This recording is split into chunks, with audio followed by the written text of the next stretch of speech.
नमस्कार, बहुत बहुत स्वागत करते हैं आपका। नीतीश कुमार और लालू प्रसाद इस बार बहुत मजबूती से एक साथ जुड़े हैं, लेकिन क्या ये मजबूती 2024 और 25 के चुनाव तक रहेगी? इस बात को लेकर के चर्चाएं शुरू हो गई हैं। तो वहीं अब कई ऐसी चर्चाएं भी बिहार के राजनीति में तैरने लगी हैं, जिसको लेकर के ये कहा जा रहा है कि दोनों थोड़ा थोड़ा अगर झुकने के लिए तैयार हों तो चीज़ें फिर से ठीक हो सकती हैं। लेकिन जहां एक तरफ लालू प्रसाद ये मानते हैं कि उनसे बड़ा कोई राजनीतिज्ञ नहीं है, उनसे बड़ा कोई चाणक्य नहीं है, तो नीतीश कुमार के मन में भी ऐसी ही बातें हैं।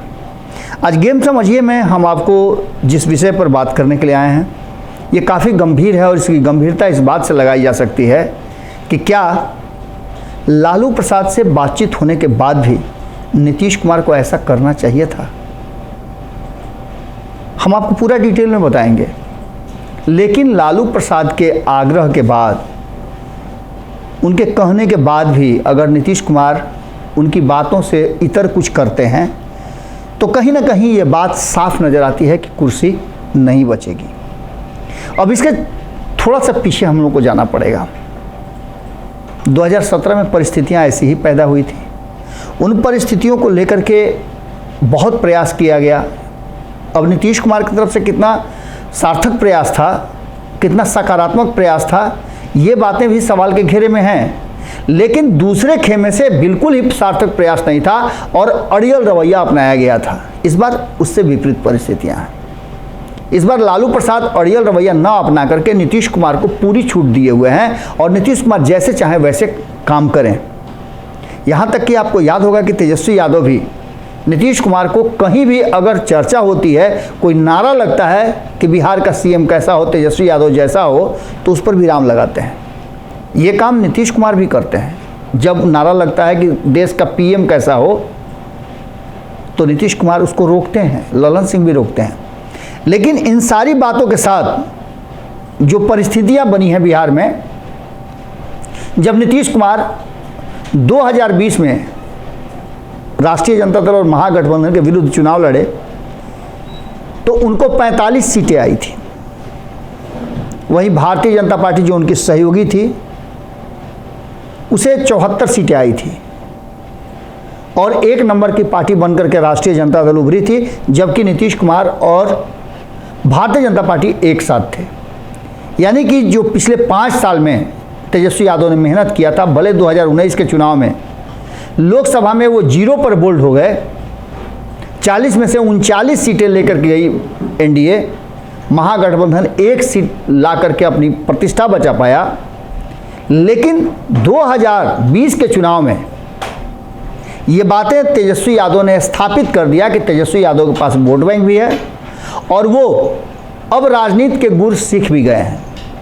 वो तो महज 10-12 हज़ार वोटों से पिछड़ गए, वरना बिहार के मुख्यमंत्री बने होते और मजबूत भी होते। इतना ही नहीं, अगर तब मुकेश सहनी और जीतन राम मांझी उनके साथ चले गए होते तो आज नीतीश कुमार मुख्यमंत्री नहीं होते।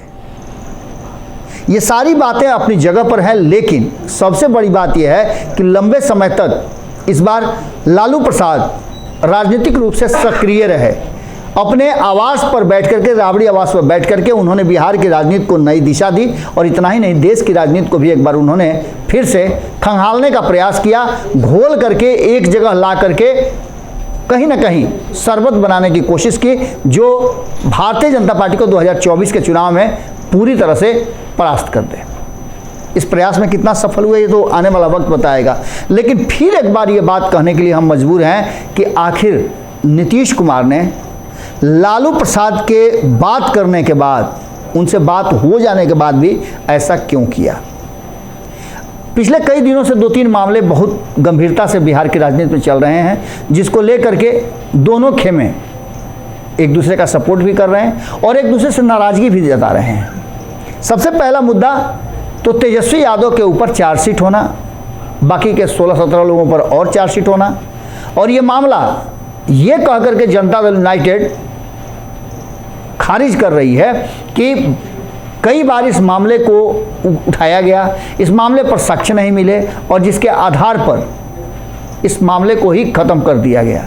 लेकिन ऐसा नहीं है।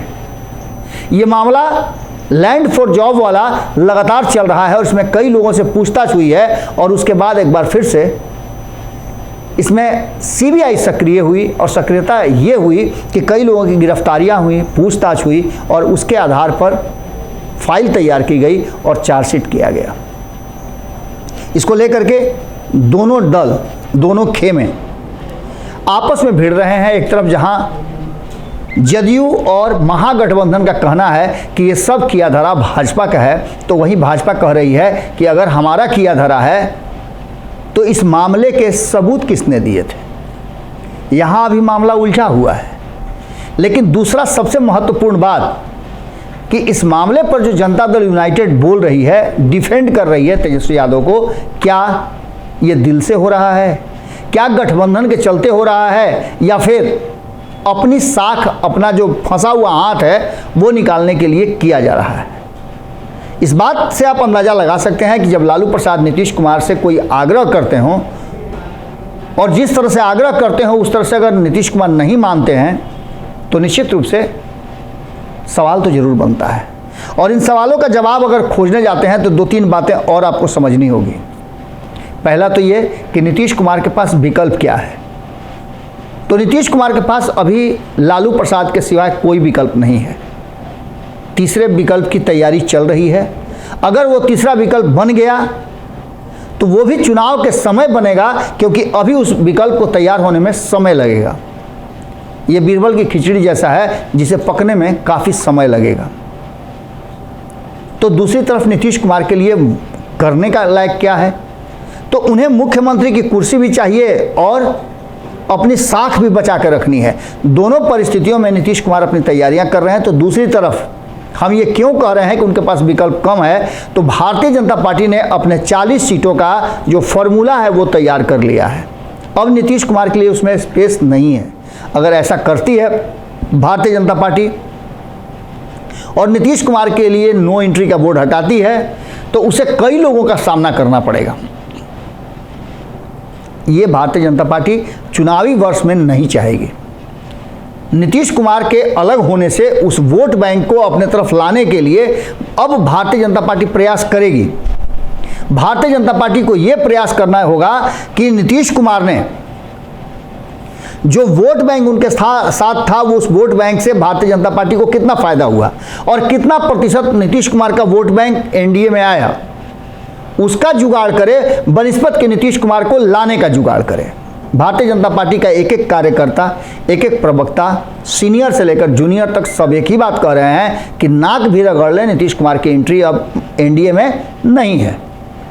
यानी कि वो अपने बाकी के सहयोगी जो लगातार बैठक के दौर से गुजर रहे हैं, चीज़ों को अपने हिसाब से रख रहे हैं, उसमें उठापटक हो रहा है, चीज़ों को देखा जा रहा है, डिमांड और ग्रीवांसेस को समझा जा रहा है, इस दौर में है। अभी अनाउंसमेंट नहीं हुआ है, लेकिन चार दल साफ नज़र आ रहे हैं। जैसा कि हमने आपको 2 दिन पहले ही भारतीय जनता पार्टी के प्रवक्ता से बातचीत के दौरान इस बात को पूछा तो उन्होंने भी स्पष्ट किया कि हमारी बातचीत जो है लगभग फाइनल स्टेज में है और फलाने फलाने फलाने हमारे साथ जुड़ गए हैं। इसका सीधा मतलब है कि सीट शेयरिंग के फार्मूला में भारतीय जनता पार्टी अपना फ़ायदा ज़्यादा देखेगी।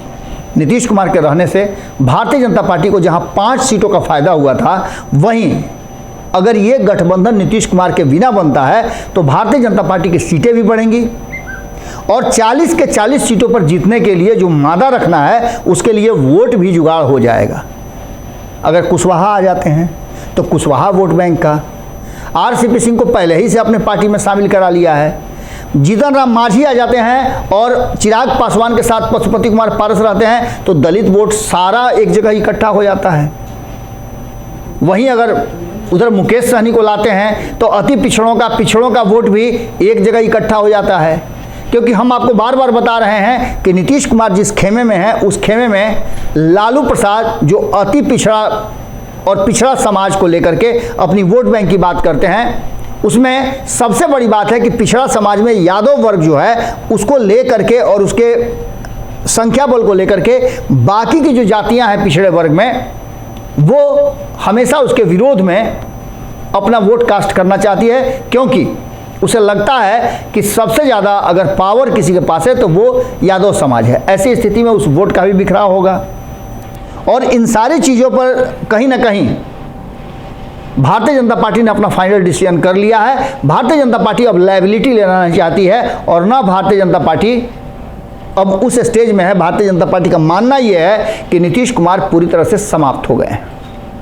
नीतीश कुमार के पास विकल्प नहीं है और महागठबंधन में रहते हुए नीतीश कुमार के लिए यह भी मुश्किल होगा कि वो अपने 16 सांसदों को, जो वर्तमान में सांसद हैं, उनकी कुर्सी बचा पाए, उनकी उम्मीदवारी बचा पाए, क्योंकि महागठबंधन में ऐसा होता नहीं दिख रहा है। जो 2019 में भारतीय जनता पार्टी को स्टेप लेना पड़ा था, अपने 5 सांसदों को बैठाना पड़ा था नीतीश कुमार के कारण, तो इस बार नीतीश कुमार की वही स्थिति होने जा रही है। अब इन सारी बातों को लेकर के सांसदों में भी उधेड़ बुन की स्थिति बनी हुई है, लेकिन सबसे बड़ी बात यह है कि इनमें से कुछ को छोड़ करके बाकी भारतीय जनता पार्टी ने सबको टाटा बाय बाय कर दिया है।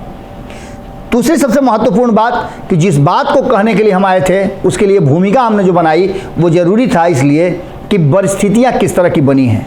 परिस्थितियाँ ये बनी हैं कि लालू प्रसाद की बात मानना भी है और पूरे मन से नहीं मानना है।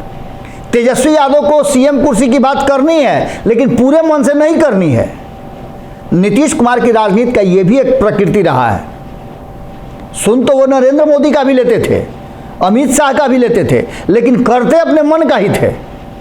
आज तक नीतीश कुमार पर यह आरोप लगता है और खुला आरोप भारतीय जनता पार्टी लगाती है कि केंद्रीय नीतियां, केंद्रीय योजनाओं को लागू करने में नीतीश कुमार हमेशा आनाकानी करते हैं, जिसका फायदा बिहार के लोगों को नहीं मिलता है। और बिहार के पिछड़े होने का कारण भी सबसे बड़ा यही है।